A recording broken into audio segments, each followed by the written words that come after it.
সাদিক কায়েম থেকে শুরু করে চট্টগ্রাম বিশ্ববিদ্যালয়, রাজশাহী বিশ্ববিদ্যালয়ের যেই যারা রয়েছেন ভিপি কিংবা অন্যান্য পদে, তারা সরাসরি জামায়াতে ইসলামের যেই রাজনৈতিক ক্যাম্পেইন গুলো রয়েছে সেই ক্যাম্পেইনে অংশ নিচ্ছেন এবং তারা তারা সেখানে ভোট চাইছেন। এটা নিয়ে কিন্তু নানান সমালোচনাও হচ্ছে। কি বলবেন? আচ্ছা,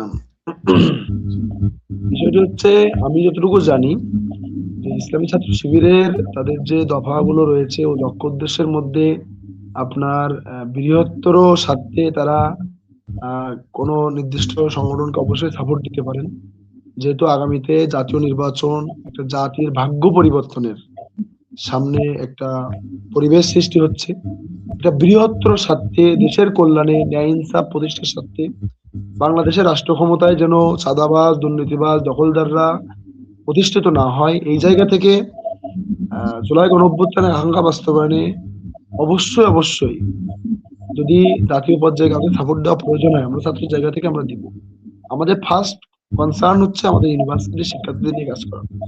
এর বাইরে জাতীয় পর্যায়ে কাজ করতে গেলে আমরা ন্যায় ইনসাফের প্রতিষ্ঠার আন্দোলন যেখানে বেগবান হবে, আমরা অবশ্যই অবশ্যই সেখানে সাপোর্ট দিব। বিশেষ করে ইসলামী ছাত্র শিবিরের দফার মধ্যে যেহেতু রয়েছে, তারা কাজ করছে তাদের মতো করে, তাদের সাংগঠনিক স্ট্রাকচারে। আমি এখানে খুব বেশি বড় কিছু দেখি না, কারণ হচ্ছে সমালোচনা কিছু দেখি না, কারণ ঢাকা বিশ্ববিদ্যালয়ের শিক্ষার্থী, সে শিক্ষার্থী প্রতিনিধি, সে বাইরে জাতীয় পর্যায়ে কথা বলতে পারবে না, তাহলে তো আসলে জাতীয় পর্যায়ে নেতৃত্ব তৈরি হবে না। একজন শিক্ষার্থী শুধুমাত্র যদি ক্যাম্পাসের মধ্যে সীমাবদ্ধ থাকে, জাতীয় পর্যায়ে। সুতরাং যখন যেটা প্রয়োজন শিক্ষার্থীদের সাথে, জাতীয় নেতৃত্বের সাথে, অবশ্যই করা যেতে পারে। আপনারা মনে করছেন যে জাতীয় স্বার্থে ছাত্র সংসদের প্রতিনিধিরা চাইলে কথা বলতে পারেন? আমি পরের প্রশ্নটা আপনাকে করতে চাই যে জাতীয় রাজনীতির বাইরে সবচেয়ে আগ্রহের জায়গা আমাদের আপামর যেই মানুষজন যারা রয়েছেন তাদের ডাকসু থেকে শুরু করে অন্যান্য অপর ছাত্র সংসদের প্রতি ছিল। ঢাকার ক্যাম্পাস হিসেবে যকসু নিয়েও মানুষের একটা আগ্রহ রয়েছে।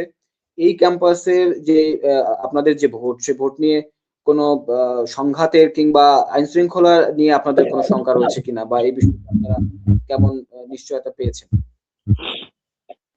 আমরা ডাকসুতেও দেখেছি নির্বাচনের দিন কিভাবে ক্যাম্পাসের আশেপাশে বহিরাগত একটা বিরূপ পরিবেশ সৃষ্টি করা হয়েছে। আমরা নির্বাচনের শুরু থেকেই প্রশাসনিক কাছে দাবি জানিয়েছিলাম যাতে করে আমাদের নির্বাচন এরিয়া, একটা বিশাল অঞ্চল জুড়ে ওই দিন মানুষের চলাচলে একটা সীমিত করা হয়, এবং নির্বাচন চলাকালীন 8 ঘন্টা যে সময়, এই সময়টা যেন মানুষের চলাচল এখানে সীমিত থাকে। তা আমরা দাবি জানিয়েছিলাম, প্রশাসন আমাদের কথা শুনেছে। আমাদের একটা বড় এরিয়া জুড়ে সীমিত থাকবে, এবং মানুষের চলাচল সীমিত থাকবে, সাধারণত চলাচল সীমিত থাকবে।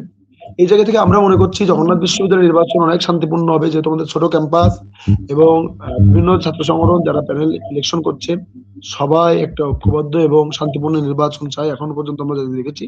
সুতরাং আমরা এখনো পর্যন্ত খুব বেশি আশঙ্কা দেখছি না। তবে যদি কোনো অনাকাঙ্ক্ষিত পরিবেশের সৃষ্টি হয়, তার জন্য যেন প্রশাসন সর্বোচ্চ প্রস্তুত থাকে।